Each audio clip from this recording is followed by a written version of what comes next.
Hello student. राजे, मैंने आप लोगों को अकाउंटेंसी की बुक के लिए बोला था। हमें अकाउंटेंसी की डीके गोयल की एपीसी की बुक लेनी है। हम पिछले 2 साल पुराना एडिशन परचेज़ कर सकते हैं, उससे ज़्यादा पुराना नहीं। जो भी तुम एडिशन परचेज़ करो उनमें जीएसटी होना चाहिए, गुड्स एंड सर्विस टैक्स।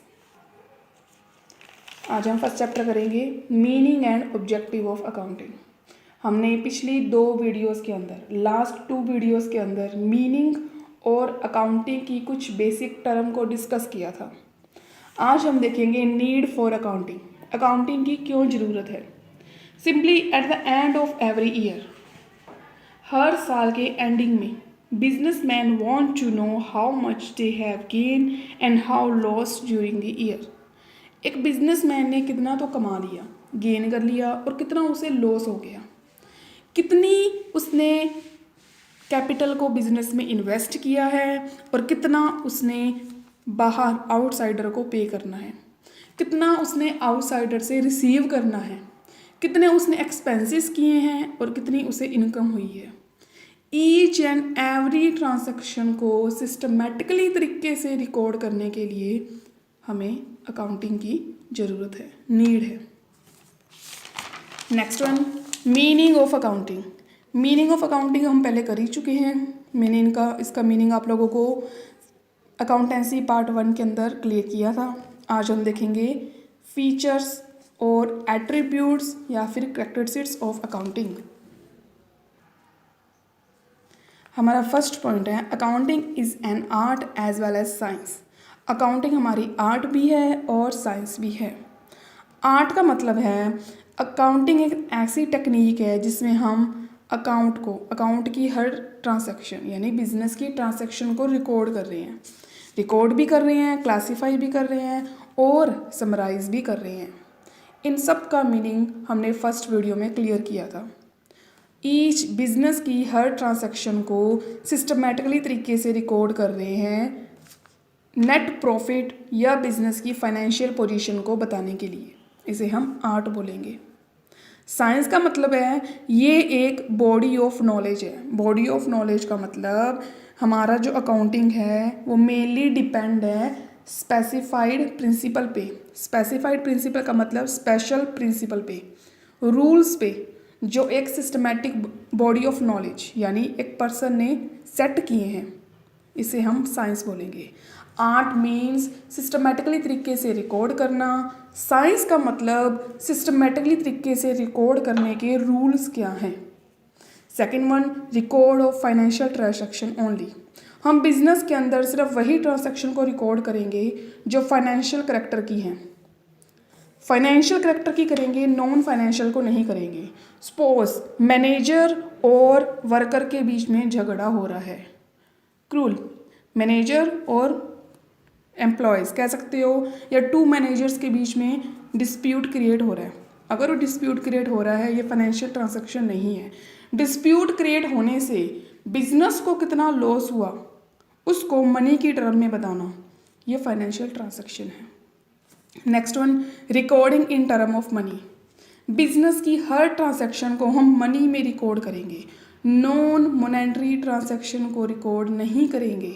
हम ऐसी ट्रांजैक्शन को रिकॉर्ड नहीं करेंगे जिसको हम मनी में मेज़र नहीं कर सकते। हम ओनली वही ट्रांजैक्शन को रिकॉर्ड करेंगे जिसको हम मनी में मेज़र कर सकते हैं। एग्जाम्पल, सपोज करो बिजनेस ने परचेज की 200 चेयर्स, 200 चेयर, 10 टेबल, क्लियर है, 50,000 rupees cash, land 2,000 metre, 5 truck, देखो 5 मशीन, 10 टन रॉ मटेरियल। इसका कोई मतलब नहीं राजे। ये क्या है? ये क्वांटिटी है, ये मनी की फॉर्म नहीं है। इन्हीं मटेरियल्स को मनी की फॉर्म में बताओ।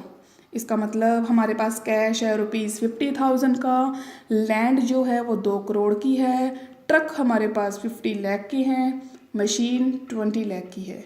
यानी ईच एंड एवरी ट्रांजैक्शन को हम मनी की फॉर्म में बता रहे हैं। हमारे पास गुड्स 5 लाख रुपीज़ के हैं, चेयर्स 50,000 रुपीज़ की हैं एंड टेबल 25,000, यानी ₹25,000 के हैं।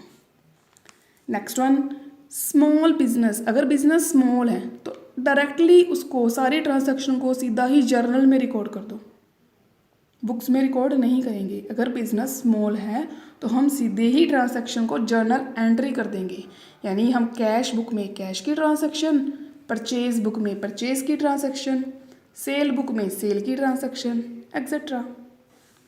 Next one, classifying. हमने लास्ट वीडियो के अंदर क्लासीफाइंग का मीनिंग किया था। क्लासीफाइंग का मीनिंग है एक ऐसी प्रोसेस जो सेम नेचर की ट्रांजैक्शन को सेम प्लेस पे पुट कर रही है। सपोज हम परचेज कर रहे हैं तो परचेज की ट्रांजैक्शन परचेज अकाउंट में होंगी। क्लासीफाई का मतलब अकाउंट्स प्रिपेयर करना। अगर हम सेल कर रहे हैं तो सेल की ट्रांजैक्शन सेल अकाउंट में होगी। अगर हम गुप्ता लिमिटेड से परचेज कर रहे हैं तो गुप्ता लिमिटेड का अकाउंट अलग क्रिएट करेंगे। समराइजिंग का मतलब है सिंपली बिजनेस में रिजल्ट क्रिएट करना, रिजल्ट बताना। रिजल्ट का मतलब हमें बिजनेस में प्रॉफिट हो रहा है या लॉस, बिजनेस की फाइनेंशियल पोजीशन कैसी है, बिजनेस फाइनेंशियली कैसा है, ये बताना। प्रॉफिट एंड लॉस बताने के लिए हम trading and profit and loss account prepare करेंगे। बिजनेस की फाइनेंशियल पोजीशन के लिए हम बैलेंस शीट को यूज़ करेंगे। राजे, जब भी हमें बिजनेस में प्रॉफिट या लॉस को बताना है तो हमें profit and loss account prepare करना है। अगर बिजनेस की फाइनेंशियल यानी बिजनेस फाइनेंशियली कितना स्टैंड करता है, बिजनेस के पास एसेट्स कितनी है, एसेट्स के बारे में मैंने तुम्हें बताया था। बिजनेस के पास एसेट्स कितनी हैं, बिजनेस ने आउटसाइडर को पे कितना करना है, यानी financial position, balance sheet prepare करना, ये है समराइजिंग। ये हमारा अकाउंटिंग साइकिल है। अकाउंटिंग साइकिल का मतलब हमारा बिजनेस में अकाउंट्स किस तरीके से वर्क करता है। फर्स्ट वन, ट्रांजैक्शन का मतलब सिंपली सबसे पहले हम रिकॉर्ड करेंगे बुक्स के अंदर। ट्रांजैक्शन के बाद हम जर्नल एंट्री करेंगे। जर्नल एंट्री के बाद हम अलग अलग अकाउंट, जिसे हम लेजर बोलते हैं, लेजर, डी नहीं, लैडर नहीं है, ये लेजर है। जर्नल के बाद लेजर, अलग अलग अकाउंट बनाना। अकाउंट्स के बाद ट्राई बैलेंस का मतलब टैली करना। Last one, trading, profit and loss account और बैलेंस शीट बनाना। इन सब के बीच में हम डिफरेंट बुक्स तैयार करते हैं जो ये दी हुई हैं। ये हमारा अकाउंटिंग साइकिल है।